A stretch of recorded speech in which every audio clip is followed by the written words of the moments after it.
Como pode duas orações tão semelhantes terem sujeitos diferentes? Como pode duas orações apresentarem sujeitos se nem os vemos na frase? Vamos descobrir agora estudando tipos de sujeito.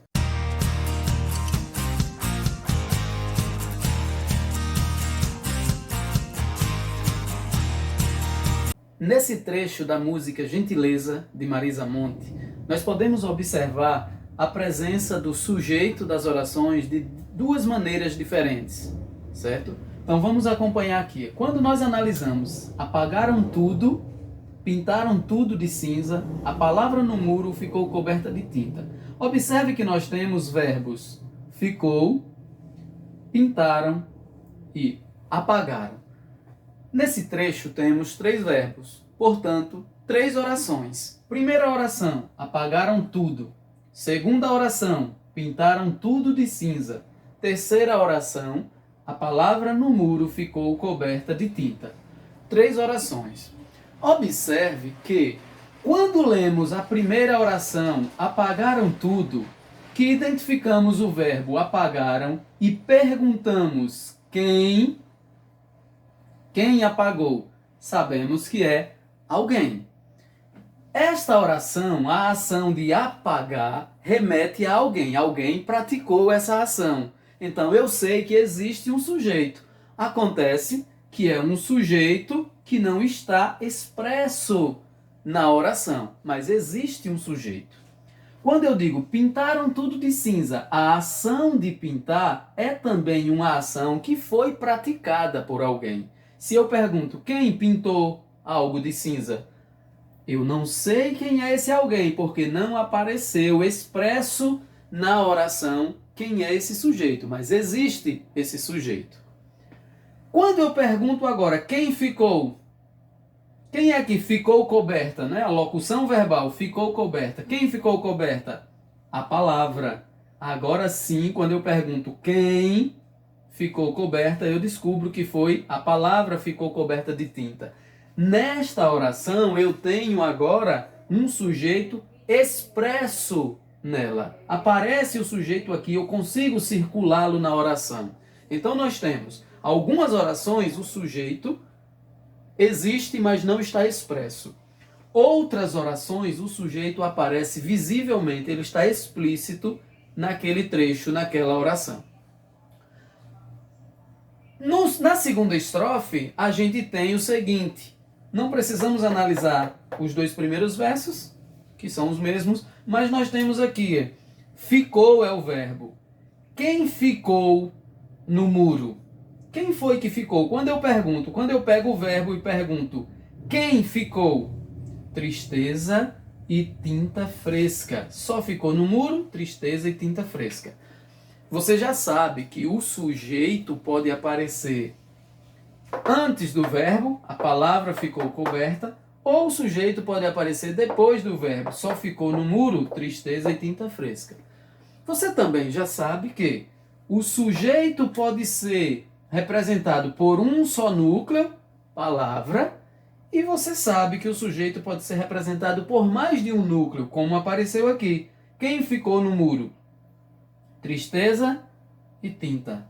Então veja só, nós temos o seguinte, o sujeito pode estar expresso na oração, como está aqui a palavra, tristeza e tinta. Esse sujeito expresso pode ser representado por um núcleo, ou por dois ou mais núcleos. E nós temos sujeitos que não estão expressos, eles não aparecem expressamente na oração, certo? O sujeito, como falei, pode aparecer na oração de forma expressa, visível, eu posso ver, eu posso circular na frase, ou ele pode aparecer de forma não expressa. Aqui nós temos dois diferenciais para conseguirmos classificar esse sujeito. O sujeito expresso, agora sim vamos entrar nos tipos de sujeito. O sujeito expresso pode ser do tipo simples ou do tipo composto. O sujeito não expresso, que a gente não vê na frase, ele pode ser do tipo oculto ou do tipo indeterminado. É isso que nós vamos conhecer agora. Os tipos de sujeito. Sujeito simples, sujeito composto, sujeito oculto e sujeito indeterminado. Sujeito simples é aquele que aparece expressamente na oração e ele é formado por apenas um núcleo. Como a gente vê nas frases, com o aquecimento global se invertem as estações do ano. O verbo é invertem. Quando eu pergunto quem se invertem? Automaticamente eu vejo que o sujeito é as estações do ano. Com o aquecimento global, as estações do ano se invertem. O sujeito é as estações do ano. Eu estou falando de quem exatamente? Das estações. Um só núcleo. Portanto, eu tenho aqui um sujeito simples. Ele está expresso na frase, eu consigo circulá-lo, eu consigo vê-lo. E ele é formado por um só núcleo, um elemento. Mesmo que esteja no plural, mas é um núcleo. O mesmo ocorre no segundo exemplo. A palavra no muro ficou coberta de tinta. Já vimos? Quem ficou coberta? A palavra. Quem é o núcleo exatamente? Palavra. Um só núcleo, portanto, é o sujeito simples. O sujeito composto também aparece expressamente na oração. A diferença entre ele e o sujeito simples é o fato de que, no sujeito composto, nós temos a presença de mais de um núcleo. Então nós vemos nessa frase o seguinte: só ficou no muro tristeza e tinta fresca. Quando eu identifico o verbo ficou e pergunto quem ficou? Tristeza e tinta fresca. Acabei de localizar o sujeito que está expresso. Agora, quando eu olho para esse sujeito, eu percebo que eu estou falando da tristeza e da tinta. Então eu estou falando de dois núcleos, dois elementos. Esse sujeito é formado por dois núcleos. Por essa razão, nós temos o chamado sujeito composto. O sujeito oculto, como o próprio nome diz, ele não está expresso. Ele existe, porém não conseguimos vê-lo na frase. Quando lemos a oração não queremos mais esses problemas, se eu pegar o verbo e perguntar quem, queremos se refere a quem? Quem queremos? Não está na frase, mas você subentende que se trata de nós. Este é o sujeito oculto. Quando ele não está na frase, porém, conseguimos identificar pela desinência verbal. Sabemos que a expressão queremos, esse mos, desinência do verbo, se refere a nós, que não está na frase, não apareceu na frase. Então, ele não é um sujeito simples, ele é um sujeito oculto, que significa escondido. Algumas vezes você vai ouvir se referindo a esse sujeito como sujeito desinencial. O que quer dizer desinencial? Sujeito que eu percebo pela desinência do verbo. O mesmo ocorre aqui embaixo. Quando eu digo as crianças estão lá fora, nessa frase eu tenho um sujeito. Quem estão? As crianças. Aqui eu tenho um sujeito simples. Não é oculto, é simples. Eu estou vendo aqui. Não está escondido, não está oculto. Mas quando eu olho a outra oração, não querem entrar. Quando eu pergunto quem a esse verbo, quem querem, automaticamente não está aqui nesta oração. Prestem atenção. Terminei aqui uma oração, ali é a outra. Quem não querem? Elas não querem. Pela desinência do verbo, eu sei que se refere a eles ou a elas. E esse eles ou elas remete a crianças. Note, crianças é o sujeito simples da primeira oração. Elas, que se refere a crianças, é o sujeito oculto da segunda oração. Sujeito oculto, portanto, é um sujeito que não está expresso na oração.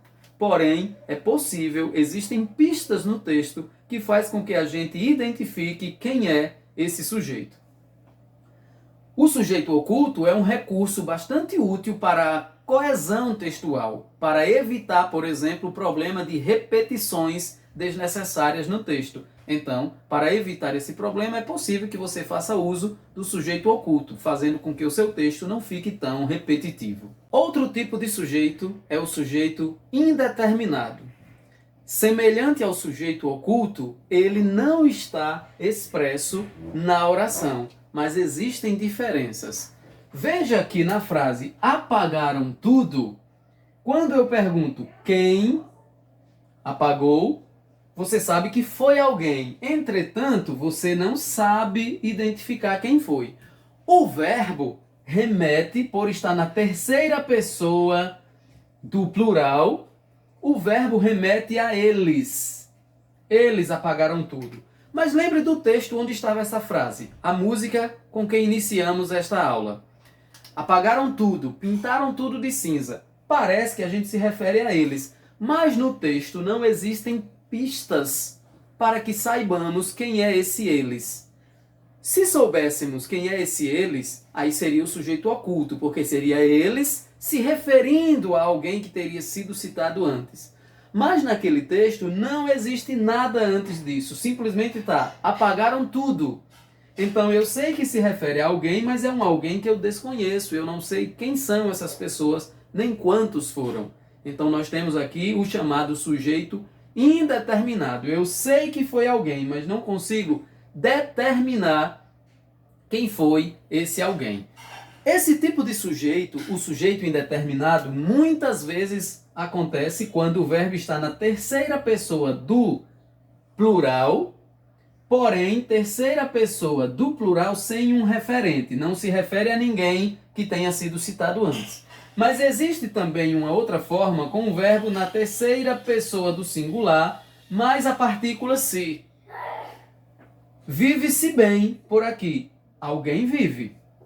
A frase não deixa claro quem é esse alguém. Então eu sei que existe o sujeito, mas não está expresso, não está possível identificar quem é essa pessoa. A gente vai se aprofundar no estudo sobre o sujeito indeterminado numa aula exclusivamente para tratar desse aspecto. Portanto, temos 4 tipos de sujeito. O sujeito simples, o sujeito composto. Esses dois aparecem expressos na frase, a gente consegue vê-lo, circulá-lo, identificar, enfim. E existe o sujeito oculto e o sujeito indeterminado. Estes dois últimos não aparece expresso na frase. A gente consegue descobrir, no caso do oculto, quem é ele. No caso do indeterminado, apenas sabemos que existe, mas não sabemos quem. Há ainda orações que não apresentam sujeito, que aí vamos ver também em uma aula exclusiva para isso. A oração que não apresenta sujeito é chamada de oração sem sujeito. E a oração sem sujeito são as orações que aparecem verbos que não se referem a nenhuma pessoa. Faz calor no inverno. Eu sei que esse verbo é impessoal. Não é que alguém faz no sentido de fabricar. É faz calor no sentido de ocorre calor. Certo? Oração sem sujeito é assunto para um outro vídeo. Quando você conhece o sujeito simples e o sujeito composto, isso vai lhe permitir maior facilidade em escrever bem, adequando as normas de concordância do verbo, porque o verbo precisa combinar com o sujeito. Sendo ele simples ou composto, o verbo precisa combinar. Quando você conhece bem o sujeito oculto, isso acaba sendo uma ferramenta interessante para evitar a repetição desnecessária de palavras no texto. E quando você conhece o sujeito indeterminado, é possível que você identifique intenções do falante. Se aquele sujeito está indeterminado porque realmente ele desconhece quem praticou a ação, ou se está indeterminado porque ele não quis revelar quem praticou aquela ação. Então, conhecer os tipos de sujeito é uma ferramenta interessante para você melhorar a sua escrita e melhorar a sua compreensão de texto.